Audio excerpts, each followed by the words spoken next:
13th question करना था हमें। वो कह रहा है कि मोनोपोली फर्म फिक्स कर सकती है प्राइस अपने प्रोडक्ट का और quantity to be sold at that price. क्या ये ट्रू या फॉल्स है? अब सोचो, एज्यूम करो कि आप एक बिजनेस करते हो, बहुत बड़े बिजनेसमैन हो, और आप जो प्रोडक्ट सेल करते हो वैसा प्रोडक्ट मार्केट में कोई भी सेल नहीं करता, यानी कि आपकी मोनोपोली है। सपोज आपने कोई कंप्यूटर सॉफ्टवेयर बनाया और वो सॉफ्टवेयर आज तक किसी ने नहीं बनाया, ठीक है, आप अकेले सेलर हो उसमें। तो आप किस प्राइस पे सेल करोगे ये तो आप डिसाइड करोगे, आपकी मर्जी है, ठीक है। लेकिन उस प्राइस के ऊपर कितनी क्वांटिटी बिक जाएगी क्या ये भी आप डिसाइड करोगे बेटा? क्वांटिटी कितनी बिकेगी ये तो परचेजर के ऊपर डिपेंड करता है कि वो कितनी खरीदेंगे। तो इस स्टेटमेंट में ना ये कहना तो ठीक है कि मोनोपोली फर्म अपने प्रोडक्ट का प्राइस फिक्स कर सकता है, लेकिन उस प्राइस पे कितनी क्वांटिटी बेची जाएगी ये फिक्स नहीं कर सकता। हाँ बेटा, इसे रीड कर लीजिए, 13th का आंसर। क्लियर? अच्छा, नेक्स्ट क्वेश्चन कर रहे हैं 14th क्वेश्चन कि मोनोपोली मार्केट स्ट्रक्चर अराइज कैसे होता है। मतलब ऐसा कैसे हो जाता है कि एक पर्टिकुलर प्रोडक्ट को बेचने वाला केवल एक ही सेलर है, कोई दूसरा प्रोड्यूसर उस चीज़ को बना ही नहीं सकता। सेल करना तो बात की बात है। उसके बेटा वेरियस रीजंस होते हैं। पहला रीज़न होता है न्यू प्रोडक्ट या न्यू टेक्नोलॉजी। आप जानते हो टेक्नोलॉजिकल एडवांसमेंट एक कॉन्टिन्यूस प्रोसेस होता है। ऐसा नहीं कि technological advancement one time activity है। जैसे जैसे टाइम बीतता जाता है वैसे वैसे टेक्नोलॉजिकल एडवांसमेंट होता जाता है। अब मान लो कि आपने कोई नई टाइप की मशीन बनाई, ठीक है, जो कुछ स्पेशल काम कर सकती है, तो आप गवर्नमेंट से क्या करोगे, उसको है ना पेटेंट ले लोगे। पेटेंट का मतलब है गवर्नमेंट आपको राइट देगी कि उस प्रोडक्ट को केवल और केवल आप ही प्रोड्यूस करोगे और बेचोगे, ठीक है। तो आपकी क्या हो गई, उस प्रोडक्ट के लिए अंदर मोनोपोली हो गई, ठीक है। लेकिन एक बात ध्यान रखना, गवर्नमेंट जो आपको ये राइट देगी ना कि आप ही बना के बेचोगे, ये फॉर एवर नहीं होता। ये राइट नॉर्मली 4 साल, 5 साल, 6 साल, 8 साल, 10 साल के लिए होता है। उसके बाद आपका राइट खत्म हो जाएगा और उस टाइम के बाद उस प्रोडक्ट को दूसरे मैन्युफैक्चरर भी प्रोड्यूस करके सेल कर सकते हैं।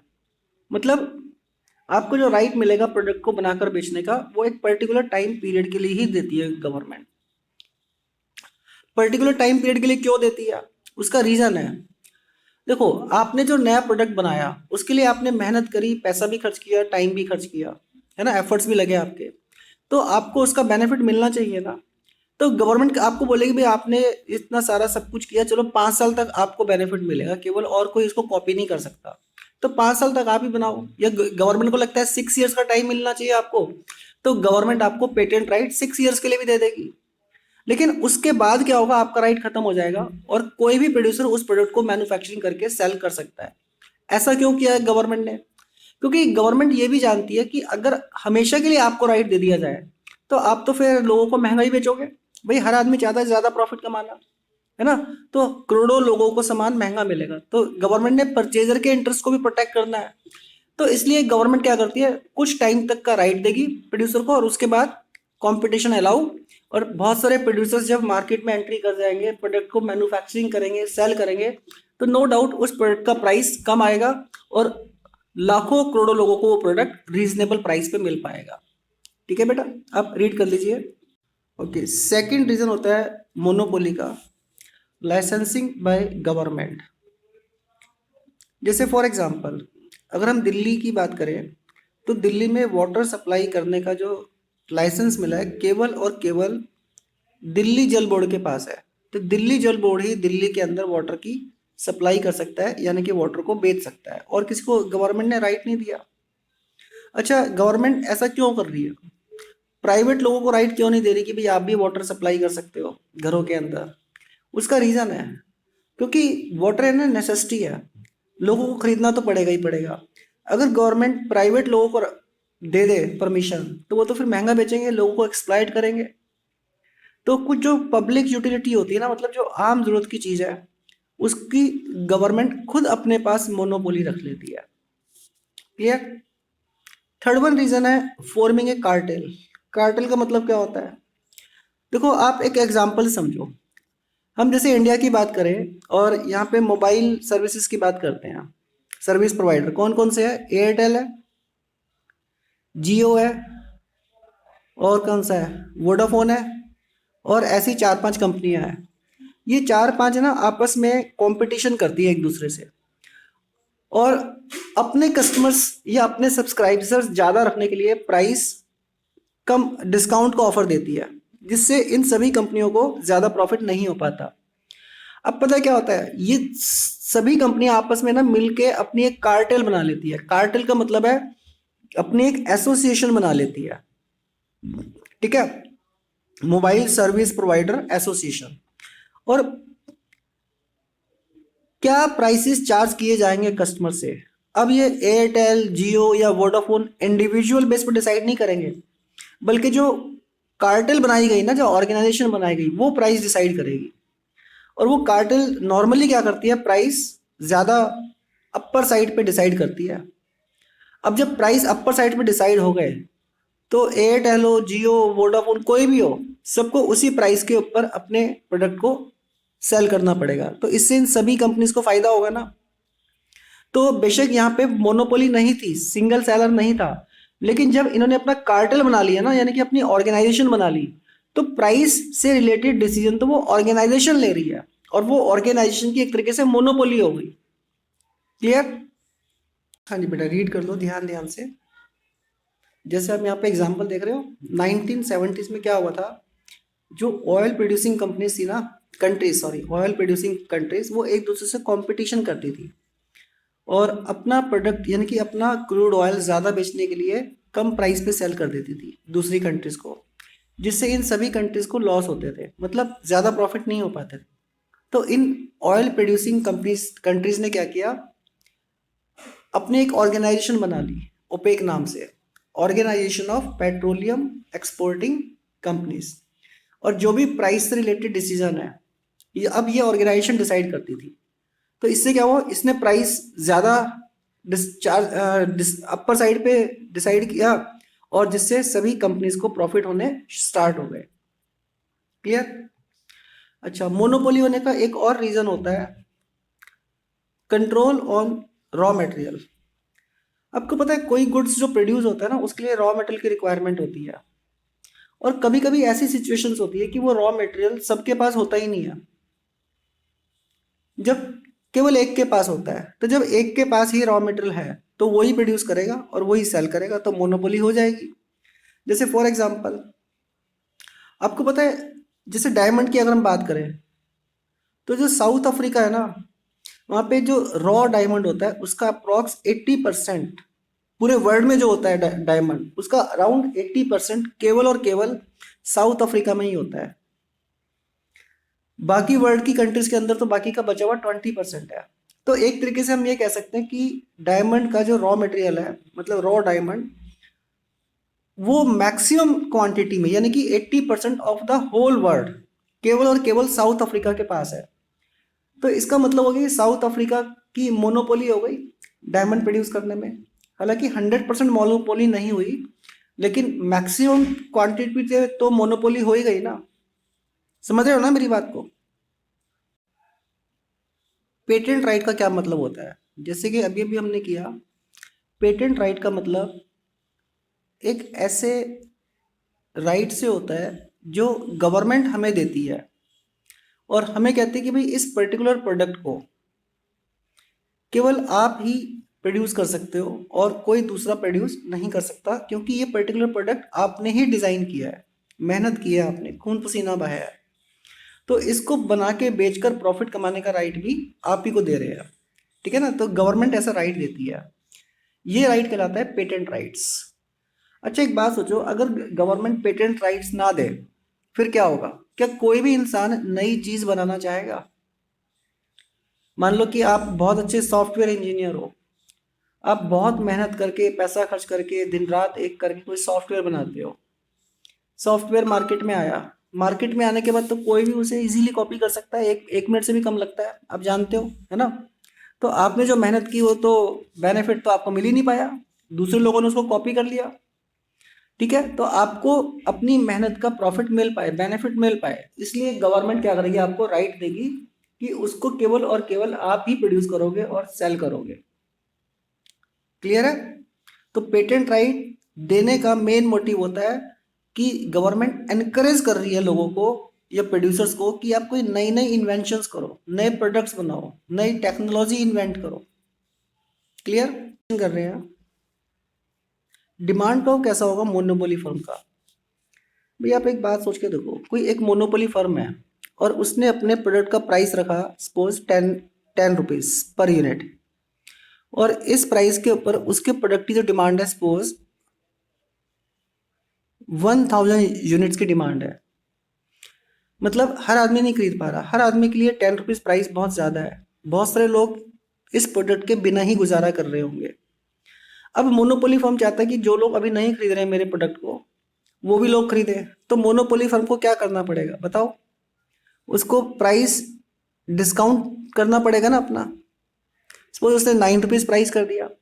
अब अगर 9 रुपीज़ प्राइस कर दिया मोनोपोली फर्म में, तो बहुत सारे लोग जो पहले खरीद रहे थे वो तो खरीदेंगे ही खरीदेंगे, और बहुत सारे लोग जो पहले नहीं खरीद पा रहे थे ज़्यादा प्राइस होने की वजह से, उनमें से भी कुछ लोग और आ जाएंगे खरीदने के लिए। तो डिमांड हो जाएगी उसकी 1500 यूनिट्स।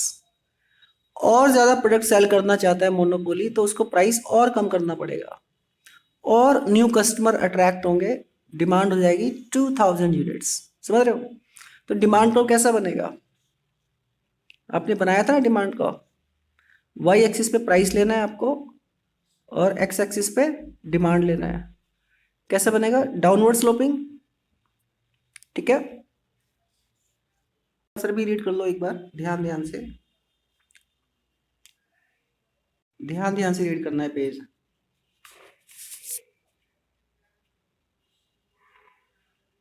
अब देख रहे हो मोनोपोली फर्म का डिमांड का डाउनवर्ड स्लोप है ना, क्योंकि अगर ज़्यादा क्वांटिटी बेचनी है मोनोपोली फर्म को तो उसको प्राइस कम करना ही पड़ेगा।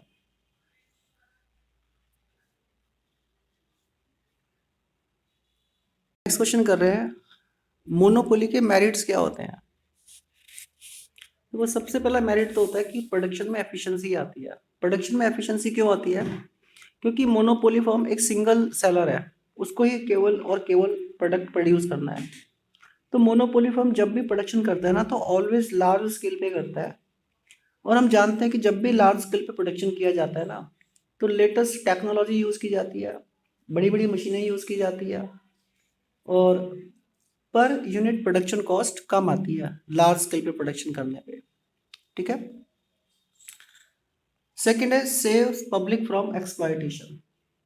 कई बार क्या होता है, गवर्नमेंट अपनी खुद की मोनोपोली रख लेती है कुछ पर्टिकुलर चीज़ों के अंदर। जैसे कि हम वाटर की ही बात करें, तो दिल्ली में वाटर सप्लाई में गवर्नमेंट की मोनोपोली है ना, दिल्ली जल बोर्ड वाटर सप्लाई करता है और पब्लिक से कम या रीजनेबल प्राइस चार्ज करता है वाटर के, एक्सप्लॉयट तो नहीं करता पब्लिक को।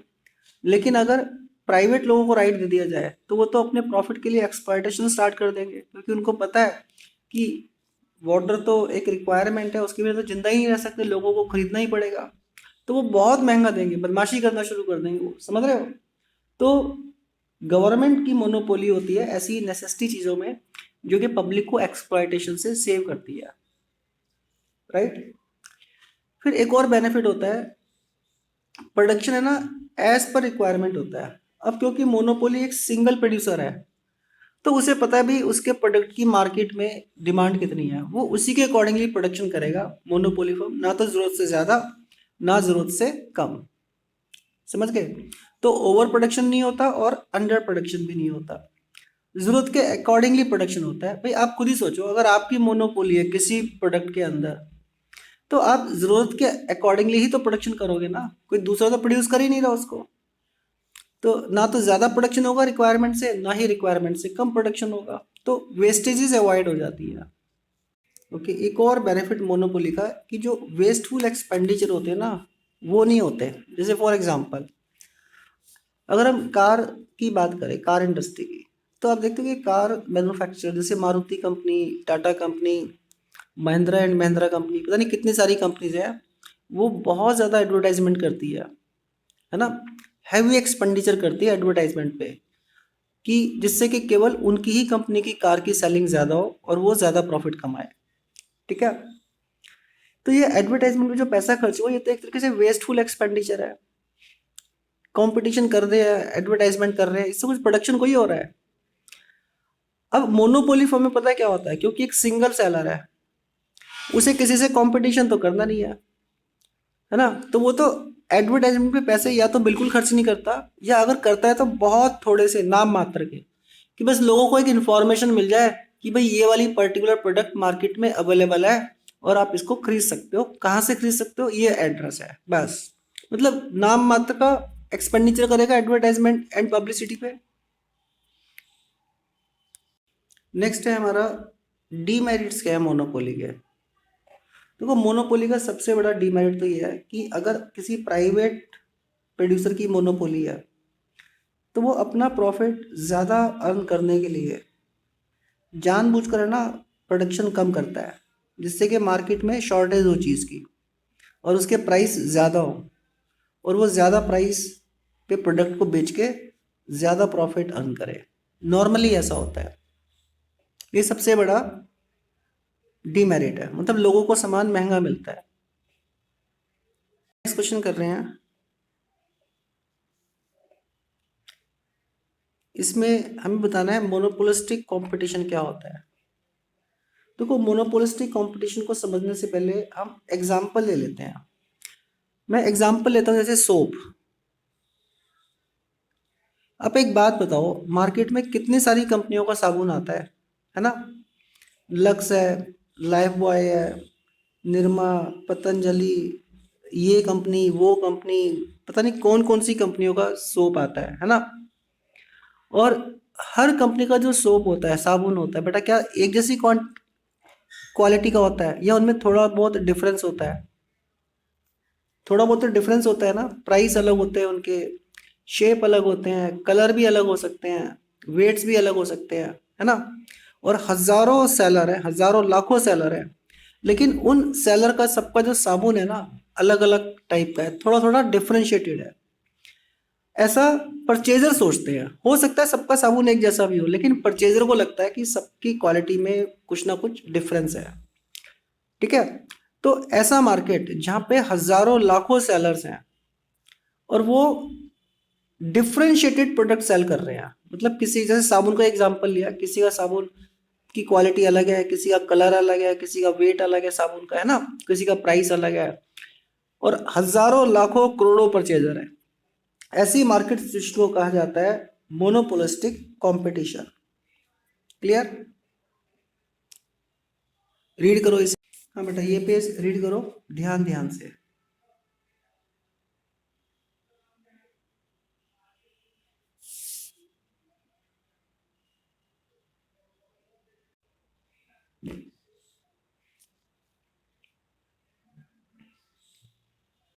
हाँ बेटा ये पेज भी रीड कर लो।